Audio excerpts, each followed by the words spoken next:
नमस्कार। Public time Madhya Pradesh समाचार देख रहे हैं आप और ये वक्त है आज के विंध्य बुलेटिन का। आज देखते हैं सतना जिले की कुछ अहम खबरों को। विंध्य बुलेटिन में सबसे बड़ी खबर सतना जिले के चौराहों से जुड़ी। सतना शहर मुख्यालय में कुछ चौराहों के सौंदर्यीकरण के नाम पर जो भ्रष्टाचार की शिकायतें सामने आ रही थीं, ये मामला अब लोकायुक्त में पहुंच चुका है। क्या है पूरा मामला, इस खबर में देखते हैं। सतना शहर के चौराहों के विकास और सौंदर्यीकरण के नाम पर हुए भ्रष्टाचार का मामला लोकायुक्त पहुंच गया है। इस मामले में लोकायुक्त में प्रकरण पंजीबद्ध कराया गया है। शपथ पत्र के जरिए की गई भ्रष्टाचार की शिकायत पर प्रकरण पंजीबद्ध किया गया है। बताया जाता है कि सौंदर्यीकरण के कार्य में कार्यपालन यंत्री नागेंद्र सिंह एवं उपयंत्री मुकेश चतुर्वेदी की देखरेख में किए गए थे और उन पर भ्रष्टाचार के आरोप हैं। गौरतलब है कि 1,21,85,000 के काम पर नगरीय प्रशासन के मुख्य अभियंता भी पहले सवाल उठा चुके हैं।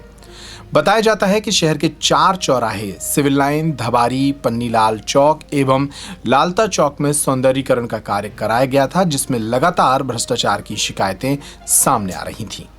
सतना में चल रहे एक कबड्डी टूर्नामेंट में जबलपुर की टीम विजेता बन गई है। इस टीम ने शानदार प्रदर्शन करते हुए फाइनल का मुकाबला जीत लिया।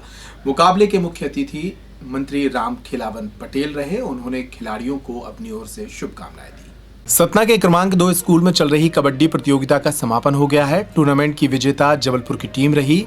कार्यक्रम के मुख्य अतिथि राज्य मंत्री राम खिलावन पटेल ने विजेता टीम को ट्रॉफी प्रदान की। खिलाड़ियों को संबोधित करते हुए राज्य मंत्री ने कहा कि विभिन्न प्रकार के खेलों की क्रियाएं हमारे लिए बहुत सकारात्मक होती हैं। इसमें बहुत सी समस्याएं भी आती हैं, हालांकि वे इतना अधिक मायने नहीं रखती। खेल गतिविधियों में भाग लेने वाले बच्चे जीवन में उपलब्धियों को हासिल करते हैं। इस दौरान कई खेल प्रेमी और नगर के गणमान्य नागरिक मौजूद रहे। एक बार फिर कोरोना की दहशत बढ़ने लगी है और इसके लिए अब एहतियाती कदम भी उठाए जा रहे हैं। गृह मंत्रालय के अपर सचिव ने इस संबंध में दिशा निर्देश तमाम कलेक्टरों को जारी किए हैं। सतना कलेक्टर को मिले निर्देशों के बाद एहतियाती कदम उठाए जा रहे हैं, लेकिन बाजारों में कोरोना की दहशत गायब हो चुकी है। आपको बता दें कि सतना जिले में कोरोना के 3500 से ज्यादा मामले पहले ही सामने आ चुके हैं। एक बार फिर कोरोना का प्रकोप मध्य प्रदेश के कई शहरों में बढ़ता नजर आ रहा है। इसी को देखते हुए राज्य शासन ने कलेक्टरों को नए सिरे से एहतियाती उपाय सख्ती से लागू करने के निर्देश दिए हैं। अपर मुख्य सचिव गृह राजेश राजौरा ने कोरोना वायरस संक्रमण की रोकथाम एवं बचाव के संबंध में कलेक्टर को नए दिशा निर्देश जारी किए हैं। इसमें स्पष्ट कहा गया है कि दुकानों एवं व्यावसायिक प्रतिष्ठानों में रस्सी के माध्यम से अथवा चूने के गोले बनाकर सोशल डिस्टेंसिंग सुनिश्चित कराई जाए। दुकानों व प्रतिष्ठानों में आने वालों के लिए मास्क का इस्तेमाल प्रतिष्ठान द्वारा सुनिश्चित कराया जाए। इसका पालन नहीं करने वालों के खिलाफ वैधानिक कार्यवाही के निर्देश हैं, लेकिन सतना में देखकर ऐसा नहीं लगता कि लोगों को कोरोना का खौफ अब रह गया है। आपको बता दें कि सतना जिले में अब तक 3551 पॉजिटिव मरीज सामने आ चुके हैं। जिले में कुल कोरोना वायरस संक्रमण से अभी तक 3500 व्यक्ति स्वस्थ हो चुके हैं। 15 मार्च को देश भर में उपभोक्ता अधिकार दिवस मनाया जाता है। ऐसा ही एक आयोजन सतना जिले में भी मनाया गया। इस मौके पर कलेक्टर अजय कटेसरिया की अध्यक्षता में कलेक्ट्रेट में एक कार्यक्रम का आयोजन हुआ और उपभोक्ताओं को उनके अधिकारों के संबंध में जागरूक करने के लिए संकल्प लिया गया। सोमवार को सतना जिले के कलेक्ट्रेट सभागार में कलेक्टर अजय कटेसरिया की अध्यक्षता में विश्व उपभोक्ता अधिकार दिवस कार्यक्रम आयोजित किया गया। कार्यक्रम में उपभोक्ताओं को उनके अधिकारों तथा उपभोक्ता संरक्षण अधिनियम की विस्तार से जानकारी दी गई। कलेक्टर ने कहा कि 15 मार्च को भारत देश में विश्व उपभोक्ता अधिकार दिवस मनाया जाता है। इस मौके पर लोगों को उपभोक्ता संरक्षण अधिनियम 1986 में प्रदत्त अधिकारों से अवगत कराया गया।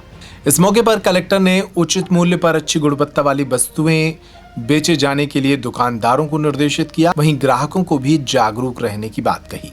आज पूरे देश में बैंकों के निजीकरण के खिलाफ बैंक कर्मचारी हड़ताल पर चले गए हैं। सतना जिले के बैंक कर्मचारियों ने भी 2 दिवसीय हड़ताल शुरू करते हुए अपनी मांगें सामने रखी और केंद्र सरकार की निजीकरण नीति का विरोध जताया। United forum of bank unions के 10 लाख कर्मचारी केंद्र सरकार की नीतियों के खिलाफ पिछले महीने से ही प्रदर्शन कर रहे हैं। 2 सार्वजनिक बैंकों के निजीकरण के विरोध और कई अन्य मांगों को लेकर सरकारी बैंकों के लाखों कर्मचारी सोमवार और मंगलवार को 2 दिनों की हड़ताल पर चले गए। इस हड़ताल में ग्रामीण बैंक भी शामिल हैं। गौरतलब है कि शनिवार और रविवार को भी बैंक बंद थे। इस तरह सरकारी बैंकों का कामकाज लगातार 4 दिनों तक ठप रहेगा। इस हड़ताल की वजह से शाखाओं में जमा, निकासी, चेक क्लियरेंस, लोन मंजूरी जैसे कई काम प्रभावित हुए।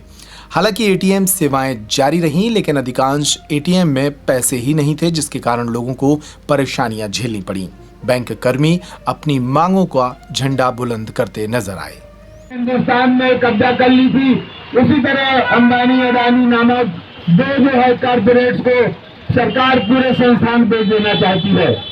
इसलिए हमको हर पल सावधान रहना होगा और जो भी मजदूर की विरोधी नीति। तो बिंदु बुलेटिन में इतना ही। पब्लिक टाइम मध्य प्रदेश समाचार पर खबरों का सिलसिला लगातार जारी है। नमस्कार।